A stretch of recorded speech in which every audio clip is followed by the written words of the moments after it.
Hello, my fellow Americans and international friends, and welcome back into the Cal Report. Today is August 27th, 2022. We've got a special episode today. We're going to be interviewing a candidate for Orange Unified School District Board.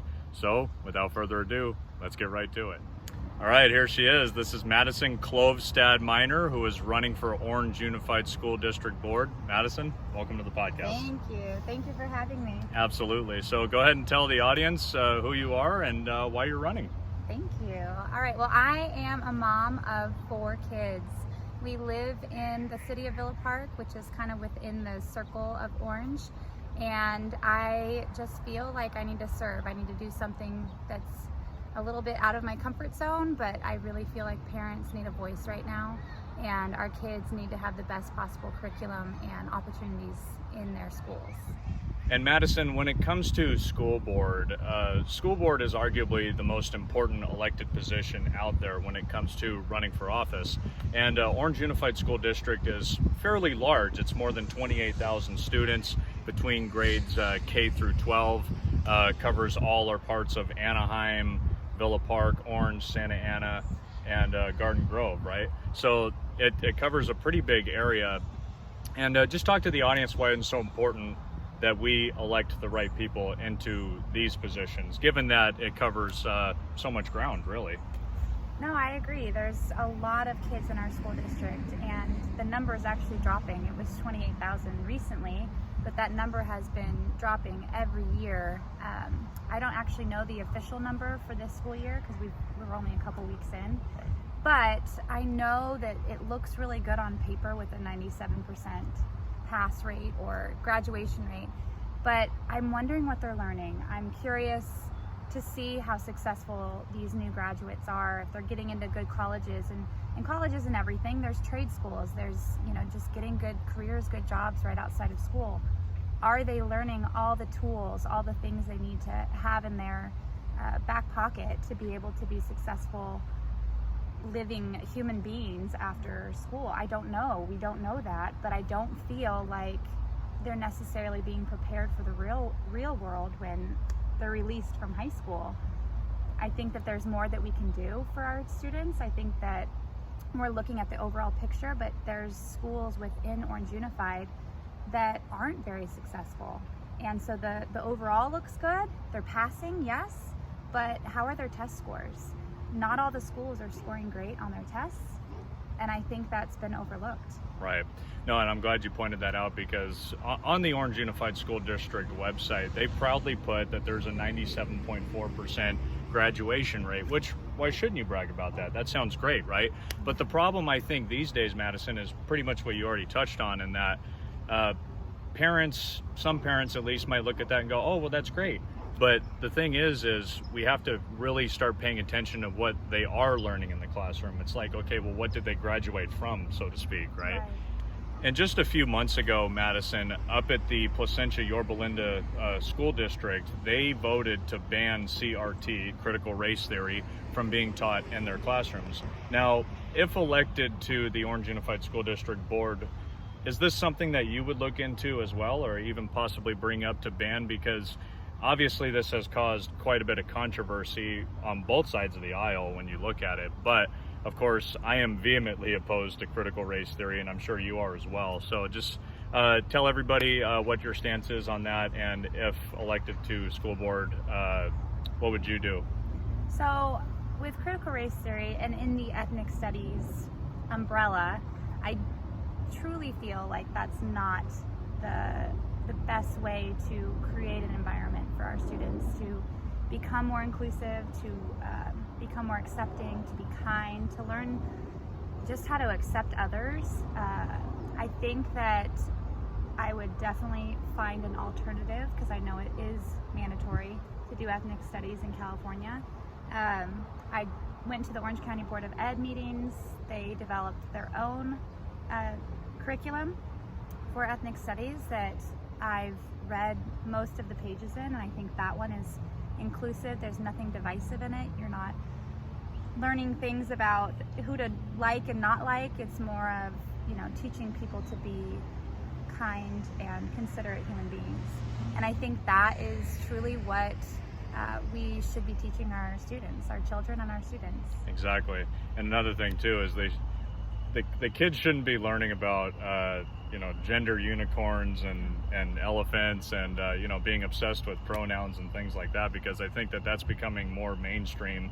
And I believe, as well as I'm sure you do as well, that we need to start getting away from that, because it's polluting the kids' minds like crazy, and it has to be taken out of the schools. Yeah, I think the pronouns, especially calling people pronouns that aren't even grammatically correct, it's hard to hear that. My first vocation's in speech therapy, so knowing that the syntax in conversations is completely diluted is killing me. And I understand. I think a lot of kids need to feel heard, and there's a lot of mental health issues going on, and that should be dealt with, not in a sense, not to be judgmental, but I feel like they need to be told this is not how we act. Right. And so however that looks, I will keep thinking on that, but I think for now that's something that definitely that needs to be changed. Definitely, yeah. And especially the last couple of years, everything that's happened the last couple of years, the mental health is so important these days. It just becomes that more crucial.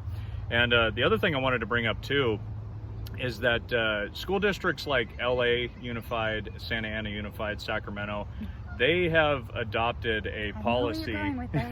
They have adopted a policy to get rid of D and F grades, and instead have opted to give students more time to complete the assignments. And this is something that when I first saw it, I was outraged, Madison, because I personally believe that failure is a part of life, and that if you do fail an assignment, you have to regroup and say, okay, what did I do wrong? What can I do better, right?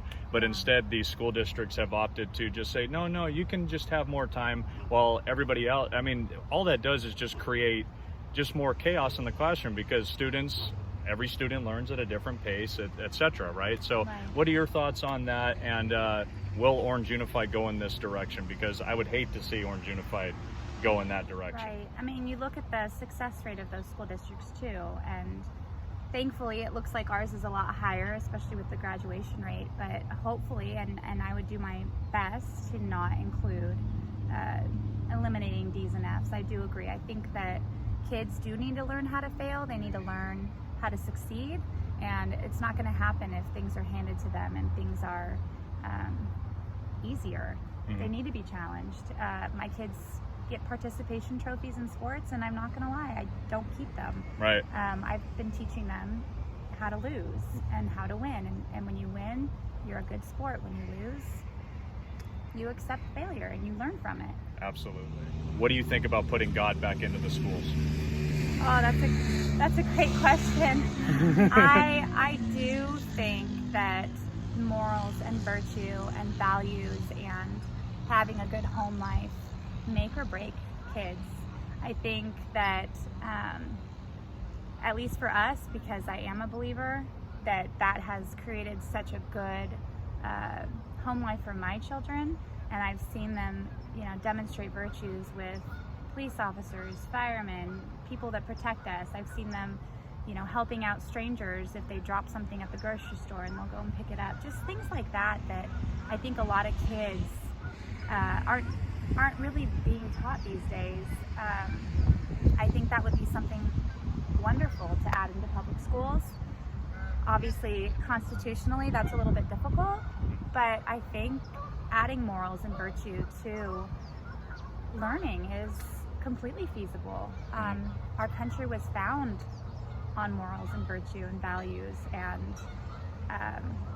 it's kind of been kicked out of schools little by little over the last couple hundred years. Absolutely. And as a believer, that means a lot to me, so that's great. Thank you. And there is one other thing I wanted to touch on, and it's pretty much something that you and I both laugh about at this point, because we talked off camera about this. So there is one picture out there that got onto your Facebook page of you and Lou Correa. Oh, it is? Yeah, exactly. Again, I'm laughing about it at this point. Just tell everybody what that's all about, just in case some people find it or see it and go, what's that all about? If I'm blushing, I apologize.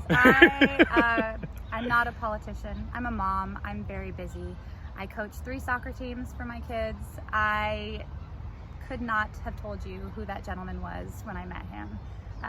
He was talking out loud to a couple of us that were in line at the registrar about a trip he recently did to El Salvador, where he was helping out in an orphanage. And as a mom and as someone who worked in Santa Ana for quite some time with underprivileged kids from Hispanic cultures, it drew me in. So I listened to his story, and when he asked for a photo afterwards, we took a picture, and I posted on my, I think it was on Facebook. I'm not actually sure where I posted it. I think it was Facebook. Okay. Yeah. But I posted the photo. Some social media. Yeah, so it's saying he was a warrior, and I did not mean politically. I was referring to what he did for these kids at this orphanage, teaching them soccer and feeding them and teaching them, you know, some life skills that he described. I was told later who he was, and so I clearly took that down. So thank you for asking that. I feel like that's been just to clear the air. Something that needs to be clear. Yeah, for sure. So how can people donate to your campaign? How can they help out? What can we do? Thank you. I am so grateful for that. This is, again, new to this. So we do have a slate. I'm running with, there's 4 of us. So Angela Williams is in Anaheim Hills. Tim Surridge is kind of in the hills of Orange. And Rick Ledesma is in Santa Ana, like the Floral Park, Main Place Mall area. And myself, Madison, Klovstad Minor, I'm in Villa Park. So we are running against, Rick is an incumbent, but the 3 others of us, we're running against incumbents. First timers? We're first time. Awesome. Tim has been in there before. Okay. Angela and I are moms. Awesome. Absolutely. That's what we need. Yeah, so we do have a Slate website. It should be launched any day, and that's vote4OUSD.com. And then I have my own website, which is Madison, the number 4, OUSD.com. And yeah, we would love your help with prayers. We would I think that's the most important thing, to be honest. We would love your help with walking and teaching and telling people in your area that live in OUSD about us and encouraging their vote. I know this isn't the most popular vote because we're at the bottom and the backside of the ballot, but this is huge. This is your children and your grandkids. We can do a lot of things great in this school district, but we can't do that if we're not in there. So yeah, donations, we would love that. Speaking opportunities, I'm willing to go most anywhere. I'm usually dragging my 4 kids with me. So if busy mama bear. If you hear background noise, that's usually why. My husband's great to keep them today, but normally I bring my kids. He's busy right now. Yeah, he's teaching them how to install electrical sockets, I believe. So good for him. I love that. I love that. No, yeah, couldn't have said it better myself, Madison. All the best to you and your campaign. Really appreciate you coming on the podcast today. Thank you for your time. That's it for today. Really appreciate you guys watching my video. As always, be sure to hit that like button, leave a comment, or please subscribe to the channel. Always appreciate it, guys. And of course, this podcast is done in association with Conservative Patriots of Orange County. That's what's going on in California. God bless, take care, and I'll see you all next time.